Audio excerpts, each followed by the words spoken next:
요로결석의 진단과 치료에 대해 알아보겠습니다. 요로결석은 신장, 요관, 방광, 요도 등의 요로에 생긴 돌을 요로결석이라고 합니다.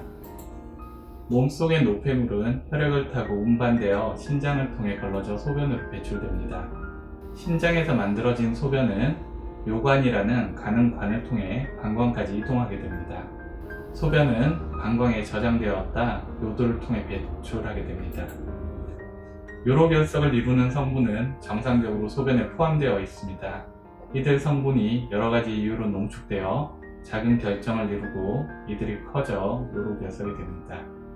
요로결석의 주 화학 성분은 수산, 칼슘, 요산, 인산, 시스틴 등인데 수산과 칼슘이 섞인 수산칼슘석이 가장 흔한 편입니다. 요로결석은 위치에 따라 신장결석, 요관결석, 방광결석으로 구분하기도 합니다. 몸 안의 요로결석을 제거하는 치료 방법으로는 첫 번째, 자연 배출을 유도, 두 번째, 체외 충격파 세속술이라고 해서 외부에서 충격파를 줘서 돌을 깨는 시술, 세 번째, 내시경 수술이라고 해서 요관이나 요도를 통해 신장까지 내시경을 통해 돌을 꺼내는 방법이 있습니다. 네 번째, 관여근적 수술이라고 해서 복강경 수술, 로봇 수술, 개복 수술, 즉 배를 찍고 수술을 하는 방법이 있습니다. 모든 치료법은 장단점이 있습니다. 그래서 치료를 결정할 때도 결석의 위치와 크기, 돌의 구성 성분, 환자의 건강 상태 등을 종합적으로 고려해 치료 방법을 선택해야 합니다.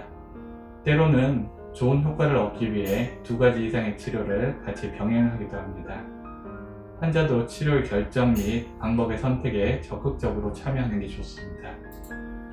요로결석이 적극적인 치료가 필요한 경우는 첫 번째, 자연 배출의 가능성이 낮은 요로결석, 두 번째, 먹는 진통제나 주사 진통제에도 지속되는 통증으로 고생을 하시는 분, 세 번째, 지속적인 요로 폐색이 있어 신장 기능이 떨어질 가능성이 있는 분, 네 번째, 유관적인 혈뇨, 요로 감염이 반복되어 합병증이 의심되는 분, 다섯 번째, 신기능이 떨어져 있어 빨리 요로결석을 치료해 줘야 되는 분, 여섯 번째, 환자의 사회적 상황, 직업이나 여행 등 때문에 빨리 치료를 해야 되는 경우가 있습니다. 예를 들어 버스 운전사라든지 비행기 파일럿 같은 경우에는 통증 때문에 위험해지면 다른 사람의 생명도 같이 위험해질 수 있기 때문에 빨리 치료를 해주는 게 좋습니다.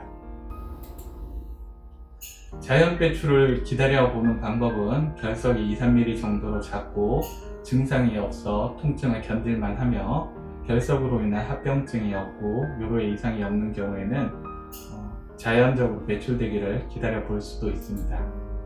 내시경적 결석 제거 수술은 연성과 즉 부드러운 내시경과 딱딱한 내시경 두 가지 방법이 있는데 내시경을 통해서 요도를 통해서 방광을 통해서 요관으로 접근해서 돌을 깨거나 아니면 이런 가스켓 같은 것으로 돌을 꺼내주는 방법이 있습니다.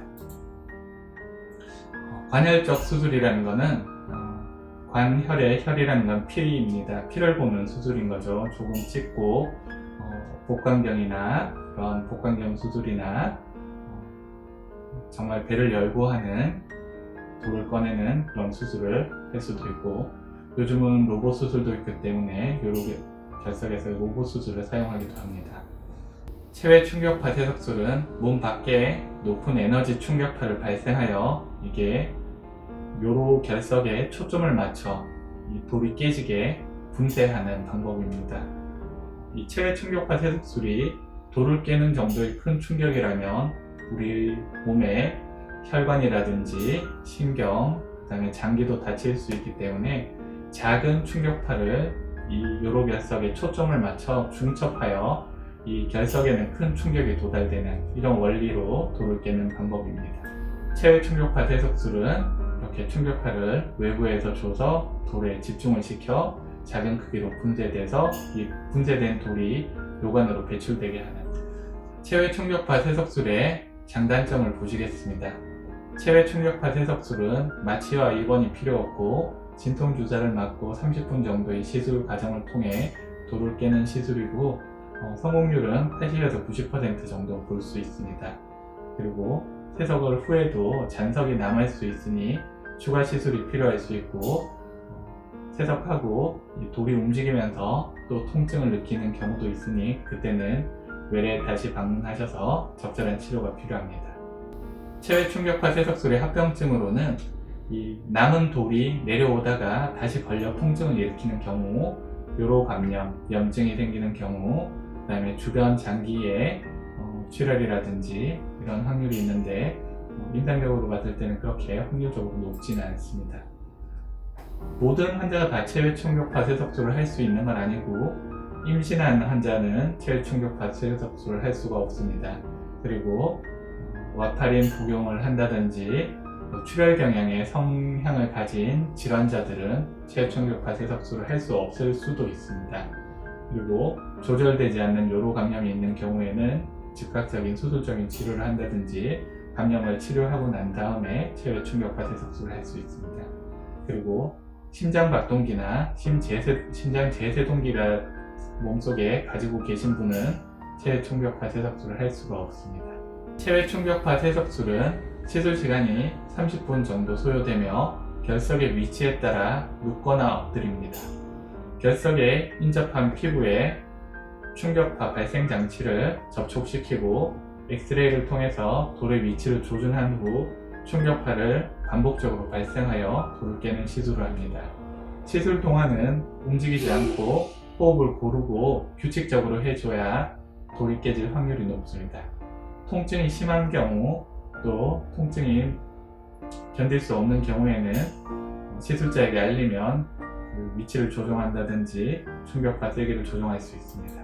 체외 충격파 세석술 후에는 소변 볼 때 피가 좀 날 수도 있습니다. 하루 이틀 정도 소변에 피가 좀 섞여 나오는 것은 정상적인 반응이고, 그러나 소변이 전체적으로 계속 붉게 나온다든지 며칠 동안 지속적으로 혈뇨가 된다면 다시 방문해서 적절한 검사와 치료가 필요할 수도 있습니다. 그리고 돌이 깨져서 내려가거나 아니면 충격파에 의해 돌의 위치가 변경이 될 때 다시 통증이 생길 수 있습니다. 결석을 배출되도록 물을 많이 드시는 게 도움이 됩니다. 일주일 후에 다시 방문하셔서 남아있는 돌이 있는지, 그 다음에 다른 부작용은 없는지 확인 후에 남아있는 돌이 있으면 추가적인 치료가 필요하고, 돌이 없다면 이제 증상을 경과를 관찰하면서 지켜볼 수 있습니다. 요로결석 재발 방지를 위한 생활습관은 우리가 제일 하기 쉬운 것은 수분 섭취를 충분히 하는 것입니다. 심한 다이어트를 한다든지 한 가지 음식만 많이 먹는다든지 이런 것들은 도움이 되지 않기 때문에 균형적인 식단으로 식사를 하고 채소와 식이섬유를 충분히 섭취하고, 특별한 경우가 아니면 칼슘을 제한할 필요는 없습니다. 시금치가 안 좋다, 우유가 안 좋다 그래서 이거를 먹으면 안 되나요? 이렇게 물어보는 환자들이 있는데 사실 그렇게 음식을 제한할 필요는 없습니다. 그리고 음식은 싱겁게 드시는 게 좋고 충분한 신체 활동과 운동을 하는 게 도움이 되고 체중을 정상으로 유지하는 게 도움이 됩니다. 감사합니다.